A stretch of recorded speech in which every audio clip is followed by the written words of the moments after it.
ईश्वर हमारे अंदर है। हमने ईश्वर का दर्शन किया है, पर इन आँखों से नहीं, ज्ञान से। बाहर नहीं, भीतर, अलग नहीं, अपने में। वह दूसरा नहीं है, हमारी आत्मा है। इसे समझो और इसके गूढ़ अर्थ पर विचार करो। सच्ची शांति और सच्चा आनंद इसी ज्ञान के भीतर वर्तमान है। तुम सुख व शांति के लिए वृत्त या परिधि की ओर दौड़ते हो।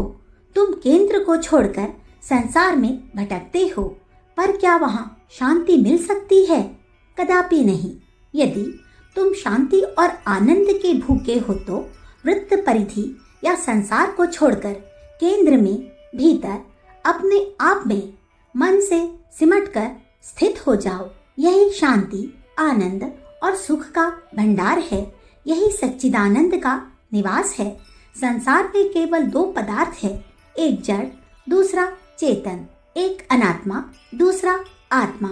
अनात्मा स्थूल संसार है और आत्मा ईश्वर है। हम और तुम दोनों आत्मा हैं, इसलिए हम और तुम दोनों ईश्वर है। हम और तुम दोनों आनंद और शांति के अगाध समुद्र है। ईश्वर को हम न आंखों से देख सकते हैं, न कानों से सुनते हैं, न नाक से सूंघ सकते हैं, न जीभा से स्वाद ले सकते हैं, न हाथों से छू सकते हैं। स्थूल मन भी वहां तक नहीं पहुंच सकता। केवल अपने भीतरी ज्ञान और विचार से वहां तक नहीं पहुंच सकते हैं। अतः जब उसे विचार करके ध्यान से देखो तो वह हमारी आत्मा के अंदर था, जहां शांति और आनंद की लहर सर्वदा उठा करती है। जो जैसा होता है उसी को अपनी ओर खींचता है। जल राशि समुद्र भूमंडल की सब नदियों को अपनी ओर खींच लेता है। लड़कों के पास लड़के, वृद्धों के पास वृद्ध और लुटेरों के पास लुटेरे इकट्ठे हो जाते हैं। अतः सर्वदा प्रसन्न रहो, हंसते रहो और आनंदमय रहो। इसका फल यह होगा कि चारों ओर से संसार का सारा आनंद और सुख तुम्हारी ओर झुक पड़ेगा, खींचा हुआ और बहता हुआ चला आवेगा। जैसे को तैसा खींचता है। समान के पास समान जाता है, गंजेड़ी के पास गंजेड़ी, भंगेड़ी के पास भंगेड़ी और शराबी के पास गांव भर के शराबी एकत्र हो जाते हैं। मनुष्य के चरित्र का उसकी मित्र मंडली से बहुत कुछ लग सकता है।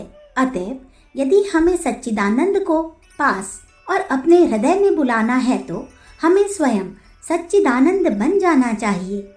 समान को अपने समान वाली वस्तुओं के खींचने की अद्भुत शक्ति होती है। पक्षियों के पास पक्षी, भेड़ियों के पास भेड़िए और हिरणों के पास हिरण अपने आप जुट जाते हैं। अतः यदि ईश्वर को अपने हृदय में बुलाना है तो पहले हृदय में उन्हीं शुभ गुणों को धारण करो जो ईश्वर में वर्तमान है। ईश्वर को खींचने के लिए तुम्हें स्वयं ईश्वर बन जाना चाहिए। मुक्ति का अर्थ यह नहीं है कि जीव ईश्वर से मिल जाता है या मनुष्य आत्मा ईश्वर के समुद्र में डूब मरता है। ऐसा हो तो कोई विचारवान इस मुक्ति को न चाहेगा। मुक्ति की अवस्था में ज्ञान द्वारा ईश्वर ही जीव में मिल जाता है, जीव ईश्वर में नहीं।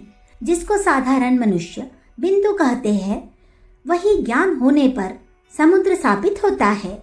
इस ज्ञान को समझो। बस सुख की सामग्री और आनंद का समुद्र तुम्हारे भीतर मौजूद है और तुम सम्राट के भी सम्राट हो।